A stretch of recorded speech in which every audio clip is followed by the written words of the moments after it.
give way. And I number amongst that list Gareth Southgate. And Kupka saved it!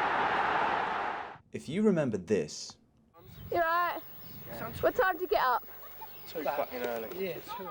And your last day of school looked like this, then it's quite likely that you will remember this. Wanker! Oi! Houston! No! You don't want to do that. So unfair, I hate you! I can't. Pack my bags and wipe my bum.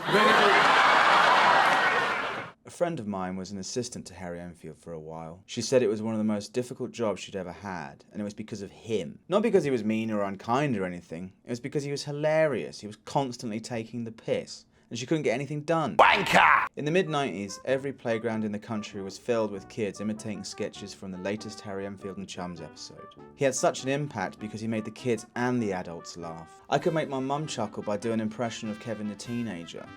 So I asked myself, was Harry Enfield and Chums that funny?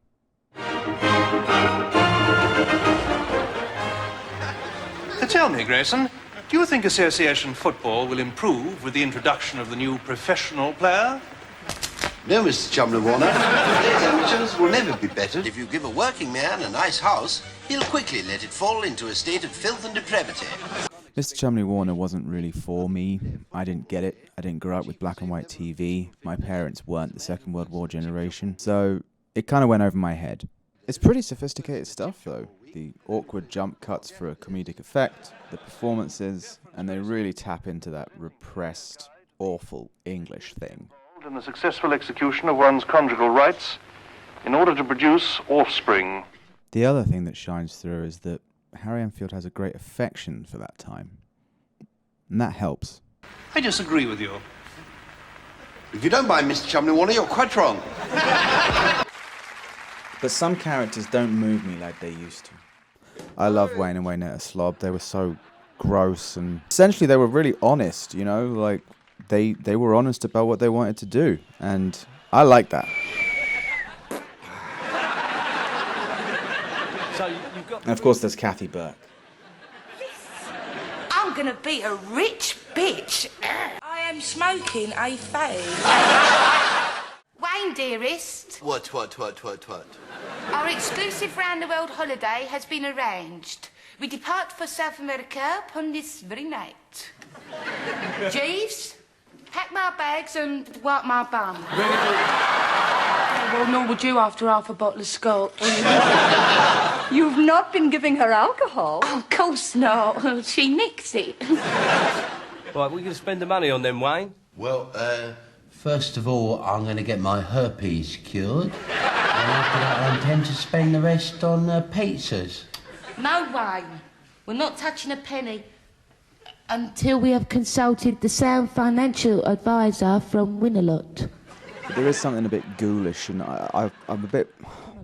I could just imagine some Daily Mail reading lace curtain suburbanite just judging them, saying that's what working class people are like.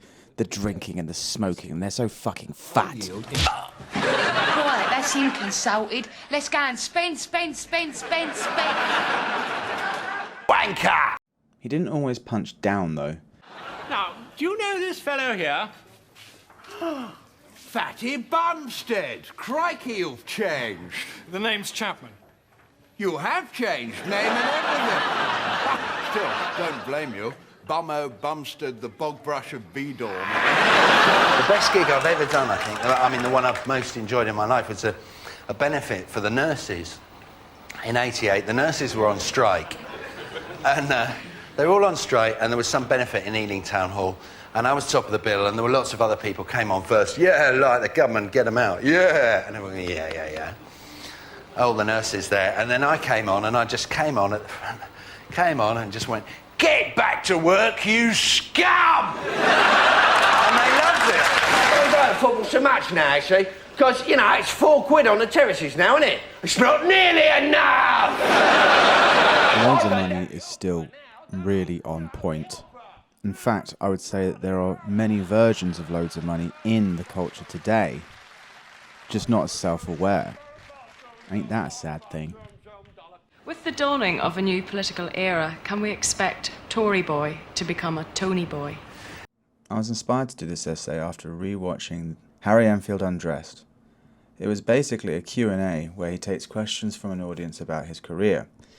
He busted out his Tony Blair and I found it fascinating. This was recorded in 1997. It was at the dawn of New Labour and way before 9/11, 7/7, Iraq and Afghanistan and all the other stuff.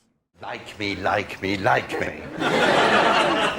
But what I'm not sure about is what the fuck is going to come out of my mouth next. And I'm really, really scared.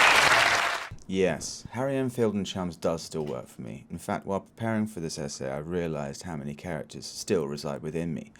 Furthermore, the show was pivotal for my development. I knew how to make people laugh. That is so unfair, I hate you! Wanker! All right then, I will go to bed, okay?